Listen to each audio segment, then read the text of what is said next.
Now, we focus on one of the most visible aspects of working with Excel through VBA, formatting. Formatting does not change the logic of a model, but it has a huge impact on how that model is understood. Clear visual structure helps the user navigate assumptions, results, and summaries. In this procedure, we walk step by step through several formatting techniques and apply each of them to specific cells in column B. We begin by identifying the worksheet on which all formatting operations will take place. From this point forward, every instruction modifies cells within that sheet.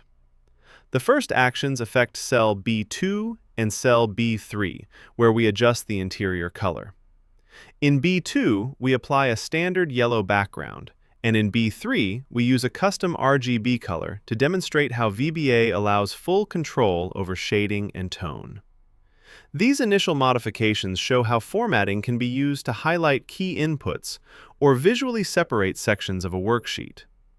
Next, we move to cell B4, where several font attributes are modified.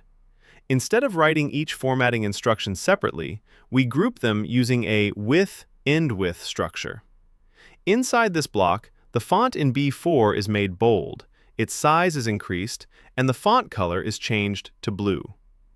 All of these adjustments target a single cell, and the with block ensures that the reference to B4 is evaluated once, making the code cleaner and faster. We then continue to cell B5, where we modify the borders surrounding that cell. Again, a with block groups all border-related instructions. We define the border style, the thickness of the lines, and the border color. This type of formatting is often used to divide sections, emphasize totals, or separate header rows from data. After that, we adjust alignment in two different cells. In cell B6, the content is centered horizontally, ensuring numbers or labels appear neatly aligned within the column. In cell B7, we center the content vertically, which is especially useful when row heights vary or when preparing more polished report layouts. Next, the macro applies structural formatting rather than styling individual cells. We change the width of column B, making it wide enough to display longer text or formatted numbers without truncation. Then, we modify the height of row 8, creating additional spacing that can improve readability or prepare the worksheet for header sections.